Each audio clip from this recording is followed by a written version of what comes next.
Hey, what's going on, friends? This is the Simply Love Jesus podcast where we explore life and faith through the lens of one question, which is what does it mean to simply love Jesus?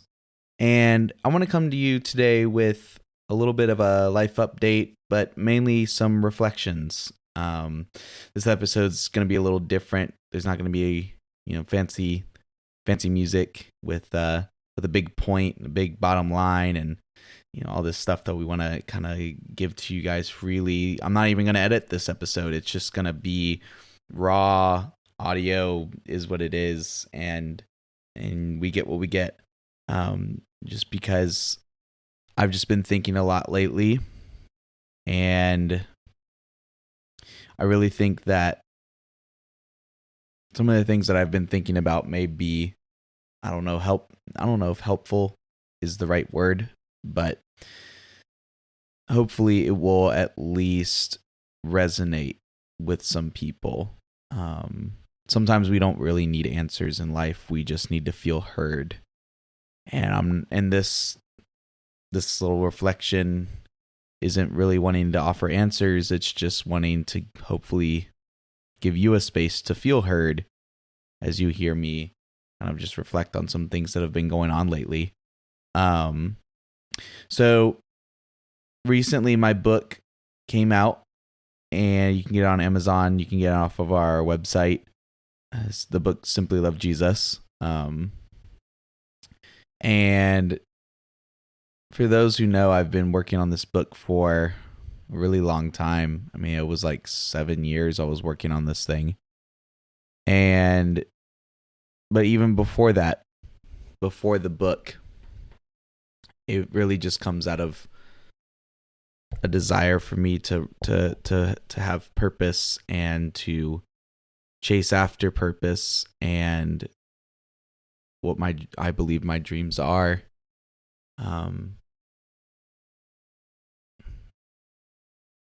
For the longest time, I mean, honestly, as long as I can remember, I think as far back as 15 is the earliest I can remember.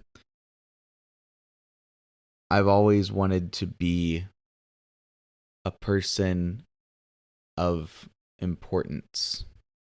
Not in a prideful, like I want to be important or whatever, but in the sense that I've never been okay with the idea that I'm just gonna grow up and get a 9-to-5 job and marry someone and have kids, and they grow old and I grow old, and that's my happy life. I've never wanted that, and to be honest, the idea of it is the most terrifying thing ever. Ever since I was a kid, I remember my tita, who's my mom's mom. So my mom's side of the family is all Puerto Rican.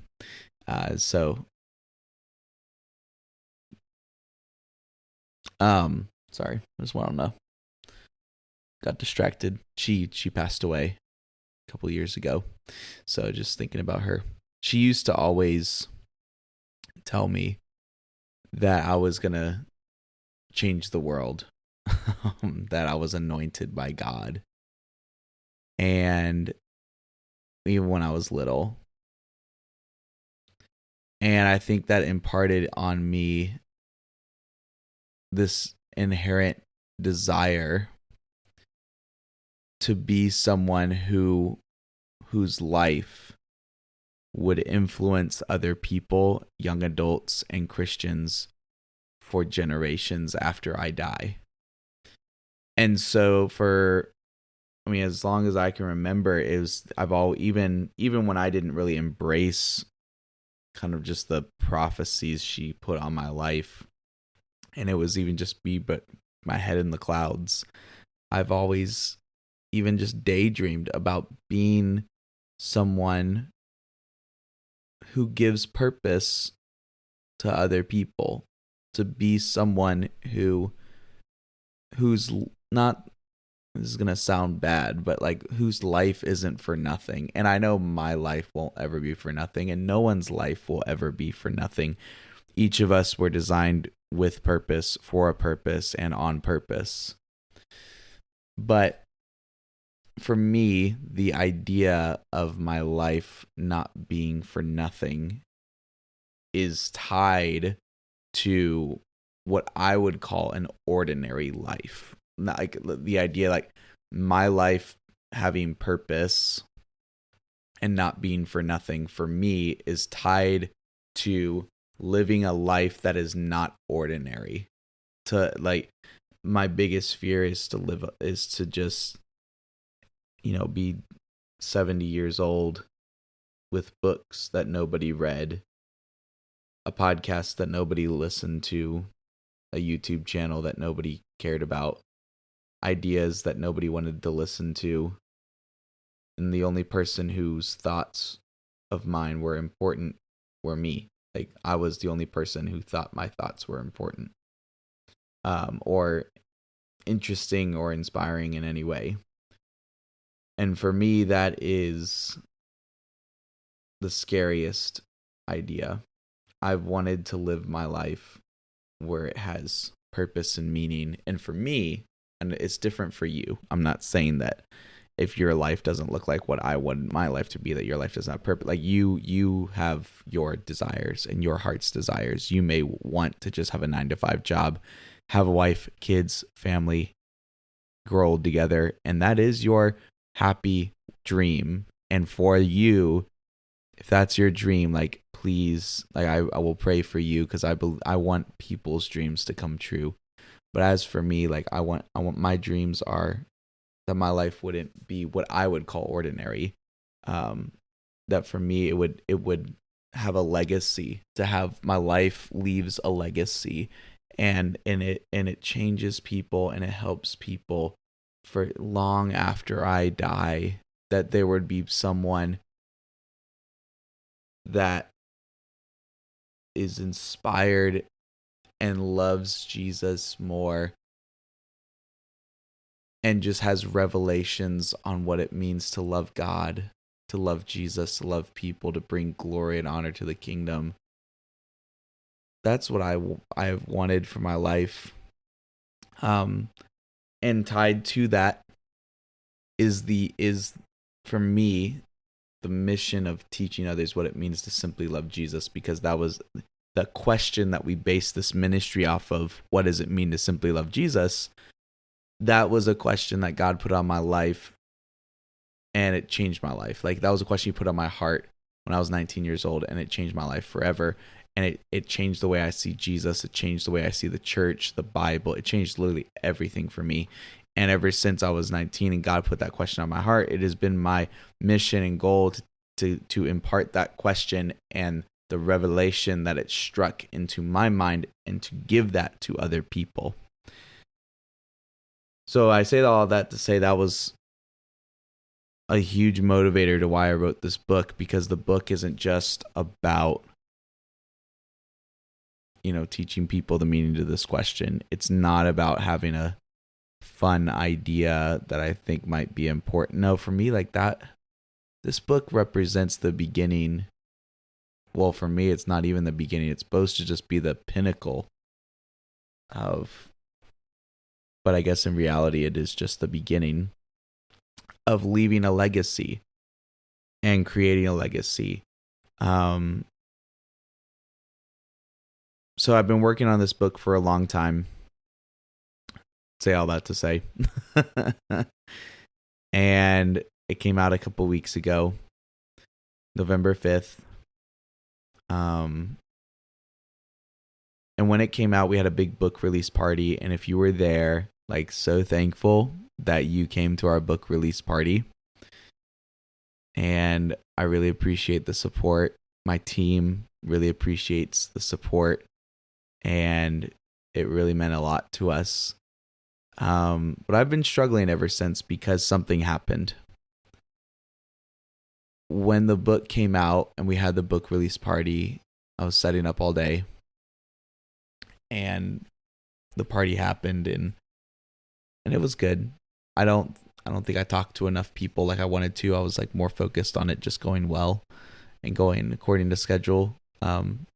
but I had a good time. Like it was a surreal moment.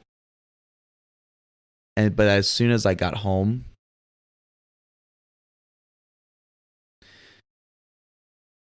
um, like the first thing that I felt after I unpacked everything,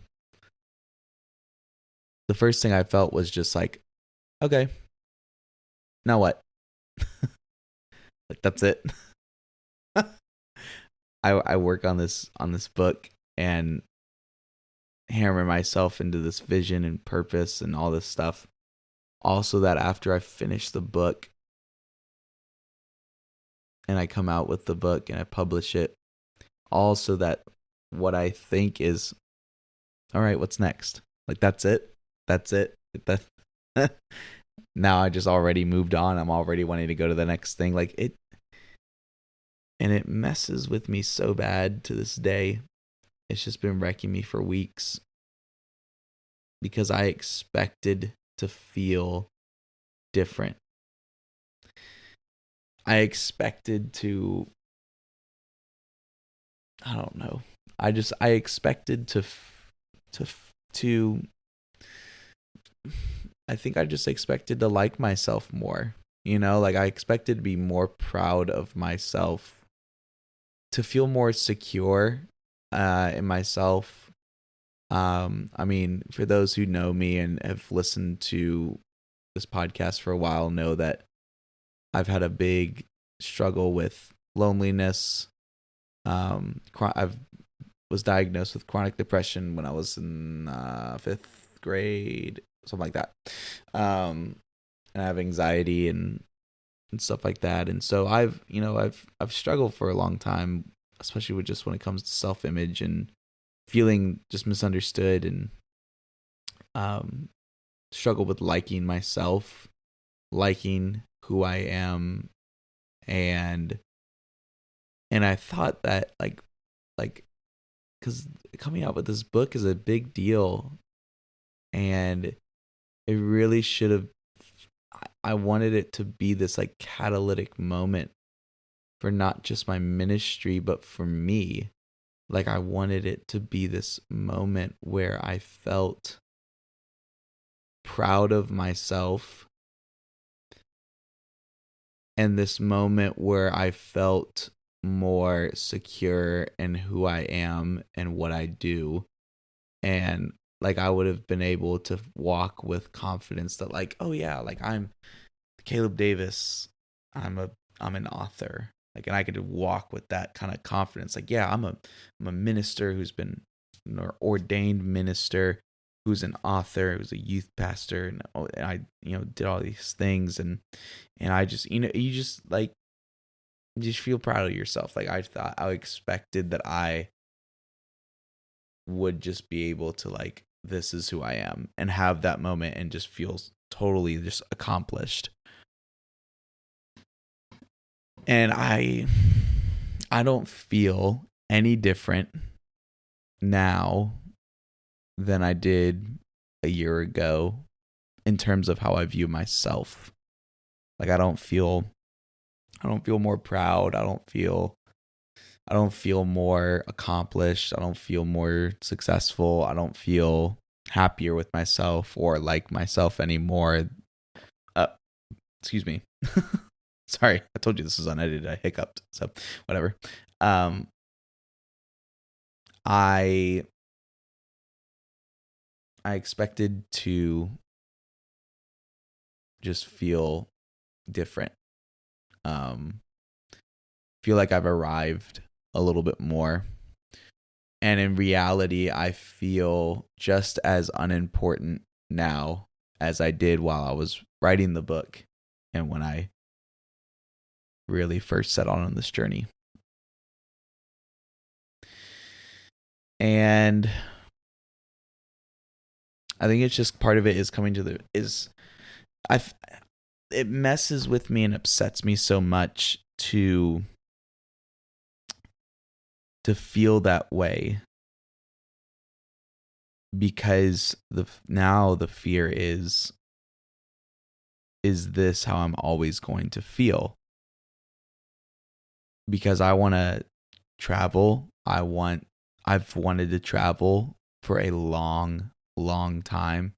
I've wanted to travel and preach and share God's love with people across the nation, to speak at like churches and conferences. And I'll be honest, like I've really wanted that. I've wanted to be able, like, did you know, you don't know this because I've never shared this.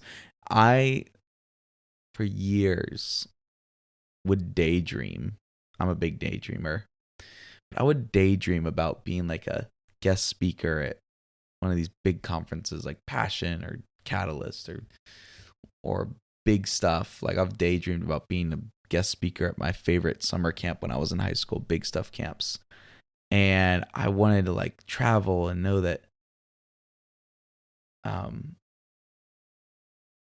like people would want to connect with me and collaborate and invite me to speak at places. And I would want to be able to have so many offers that I'd have to start saying no to people and just be traveling, and not for the, like, please try to hear my heart. Like, it's not for like the fame. It's not for the attention. It's for the legacy. It is for the desire to help other people love Jesus and see Jesus the way that I see Jesus, because I want to leave a legacy. I believe God had given me something that it changed my life, and I believe it can change the world. I really do believe it can change the church. I really believe that if people saw Jesus the way that I see Jesus, like, their lives would be totally different. And yeah, that's why I've wanted to travel, and I want to speak at places, and I want to continue to write and know that there's like another young adult out there who just longs to also do that. And I could see potential in that person. I would just say like, yo, like, let me disciple you. Like, come and follow me. Like, let's love Jesus together and do ministry. And let me give to you what I never had for myself. Let me, mentor and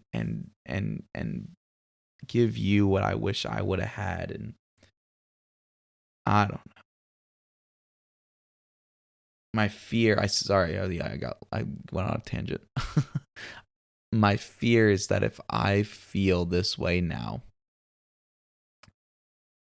that I'm gonna feel that way, feel how I feel now, forever.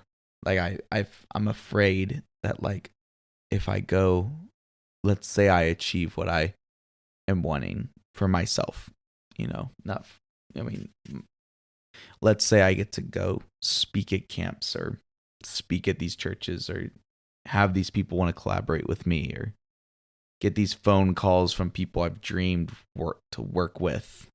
Let's say I get these phone calls and they want to work with me and all this other stuff, and all this dreams comes true, and I can start, people want to connect with me, and I can come across a young adult on the street who's just like, yo, you're the way you see Jesus, like, it's changed my life. Like, you just have those moments.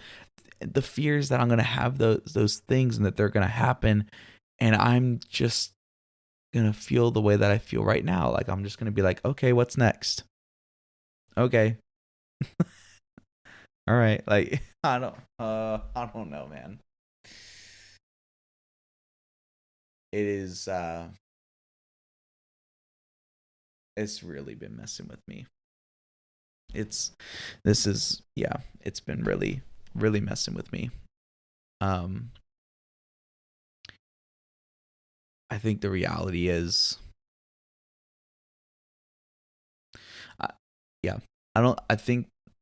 I think it's just coming to terms with the reality that your accomplishments and the work that you put into things will not change how you view yourself.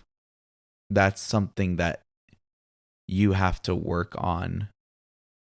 That's something that's a heart issue that you have to overcome. That's a heart issue that has to be overcome by God. It's not something you can change, but that's not a thing that there's never going to be enough books that I can write or places that I can speak at.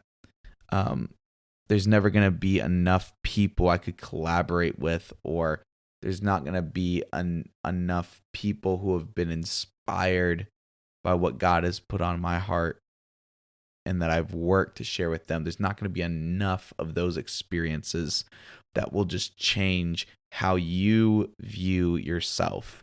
And maybe this is how people become prideful. Maybe maybe that is how you have that negative stereotype that comes with, like a celebrity culture. Maybe that's how that's how they gather that negative, stereotypical, exclusive, don't talk to me, too famous for you, whatever, like that.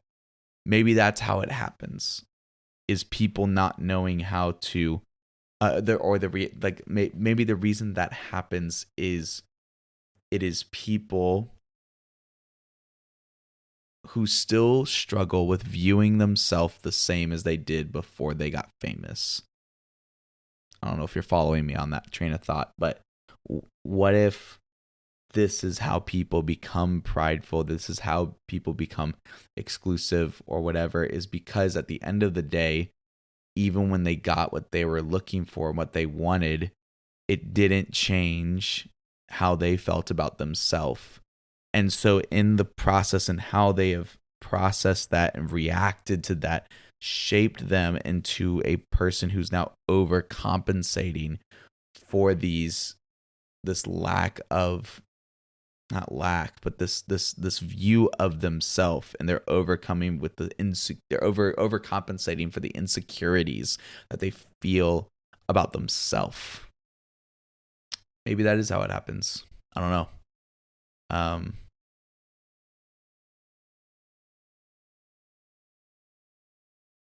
But I know that I think it's just coming to terms with, like, I can't write enough books to change how I feel. There's not going to be enough people who listen to my podcast or our ministry, or enough people whose lives are changed by this to change how I feel about myself. Like, that's something I have to give to God. That's something I have to talk to Him about. But I've prayed for years. I've prayed for years for God to help me like myself. Like, I don't like myself. I remember the first time I even admitted that. I could still hear the conversation I had with a friend when they asked, like, do you even like yourself? And I was like, no. Like, none of that's going to change that. Now, that doesn't change what I do. This isn't making me question what I do. My mission, my feelings don't change my mission. Like, my mission's going to happen. I'm going to run after my mission and my call, what I believe my calling is. I'm going to run after that because my feelings are relevant to that. That probably sounds harsher than I mean it. I don't mean it in a harsh way. I just mean that, like, my mission is more important than my feelings.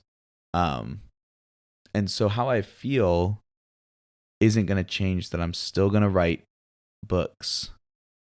I'm still, I'm already working on the next 3 books. So some of the books that I'm going to be writing, the next one that I'm writing is the sequel to Simply Love Jesus. It's called Simply Love People. That's going to be a fun one.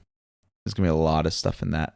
The next one after that, I'm also working on a fiction series for young adults. I don't know what the name of it's going to be, but the short version is it's going to be about this this Hispanic boy and his dad. They move to a new city, and the kid starts getting bullied at school, and the dad tells this kid, "Hey, we're gonna go on a fishing trip with one of my coworkers." The coworker is the dad of the bully who's bullying the main character, and while they're on the boat, the bully and the kid, they get lost. They get thrown off of the boat.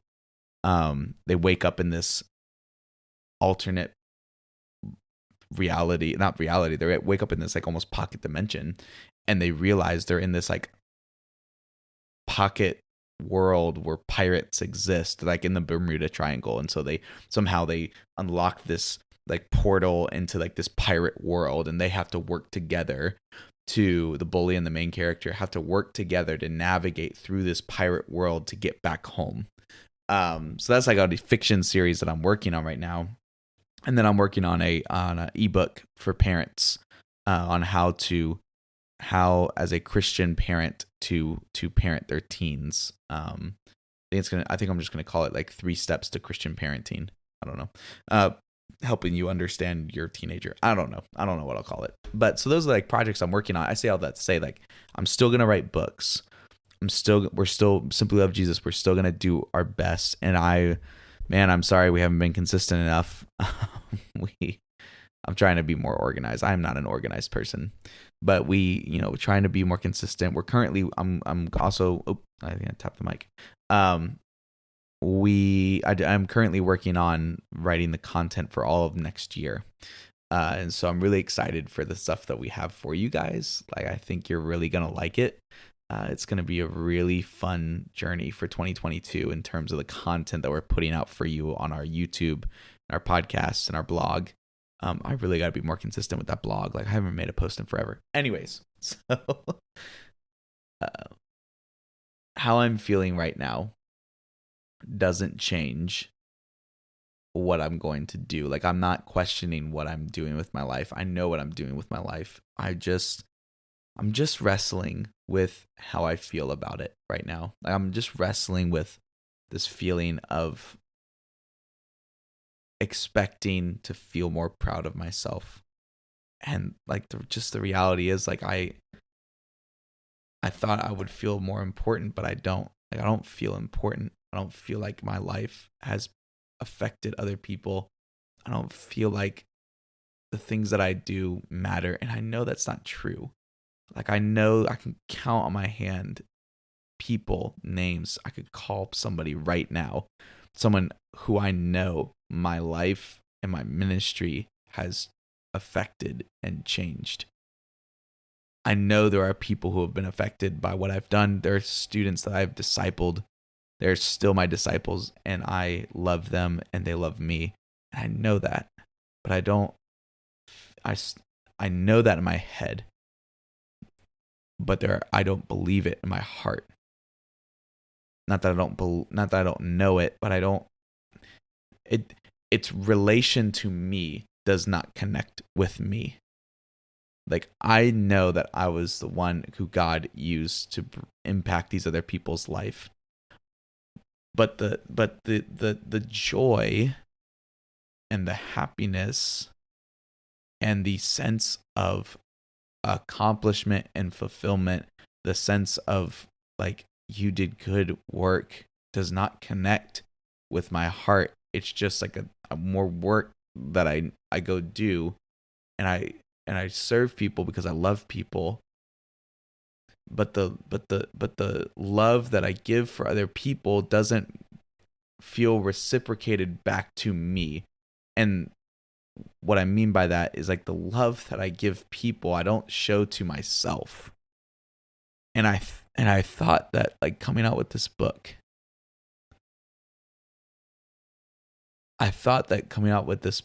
and writing it and finishing it, as much as I pray it influences and helps someone else's life, like, I really was hoping that coming out with this book would help me to show myself the kind of love that I want to give to other people. The love that I have for other people is like, I mean, I would die I would die for my friends. I would die for my enemies just so that they know that they are loved. I don't know anyone else who, I don't mean this in a prideful or selfish way, but I honestly don't know anyone who loves people, God's creation, as much as I do. There are people who have just done awful things that I will still show love and kindness to. And it's just because, and it is that kind of love for people that I want to impart onto other people, because it is my love for God that has influenced and shaped my love for people. And I just thought that coming out with this book would help me to have the love for myself that I give to other people, and it didn't. Like that's something I gotta figure out. And yeah. I know this has been heavy, I'm sorry, but thanks for sitting in the heaviness with me. So I say all that to say, just to, I'm just trying to be more honest and transparent. I really do believe that good things are coming. Like I don't know, maybe it's because I'm an author, but I just think of life in terms of stories. And I think at this point in the story, if I were writing this book, at this point in the story is usually around the time that you're supposed to have some kind of breakthrough. I don't know. We'll see if it happens that way. But I know that good things are coming soon. I know we have great things planned for ministry and what we want to give to you all. And I think the fact that I'm having this conversation with myself and trying to talk to friends of mine about it, I think if I weren't me and I were trying to talk to myself, or if I was hearing myself and I wasn't me, you know what I'm talking about. If I wasn't me and I was hearing what I'm saying, I would point out that the fact that this conversation is even happening is a sign that like there's growth. And because there's growth, you will mature and develop, which will then change the way that you interact with other people or even interact with yourself, and thus will shape and grow and change and become better. And so that was a long explanation just to say I think the fact that like I'm having this moment is good for me. And I just appreciate you having this moment with me. So, yeah, I just wanted to kind of share some reflections and just some live thoughts of what I've been thinking through these past couple weeks. Like I said, I believe good things are coming soon. I think we got some good things planned for our ministry. And I'm really looking forward to seeing how our community grows. So thank you for, taking the time and listening to this episode and just tuning in. And I don't even know how many people listen to our podcast anymore because I haven't been consistent enough.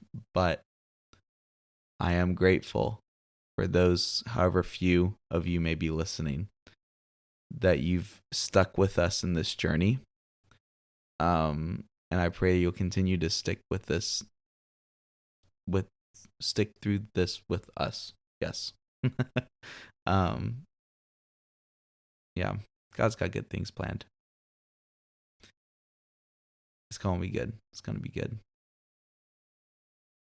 Let us know how we can pray for you. Like seriously. Follow us on Instagram at SLJ Ministries. Let us know how we can pray for you. We are always praying for the people that God wants us to use, or God wants to use us to reach other people. Like we're always praying for you all. So let us know how we can pray for you. definitely, follow our YouTube channel, Simply Love Jesus. And if you haven't gotten a copy of the book yet, you can get it. You can scroll right down on our website. You also get it on Amazon. And if you do get it on Amazon, please leave a review. It really would mean a lot to me and our team as we try to kind of put our ministry more and more out there. But overall, we just appreciate you, and we're just grateful for the opportunity to serve you. Again, good things are coming. I'm really excited. It's going to be good.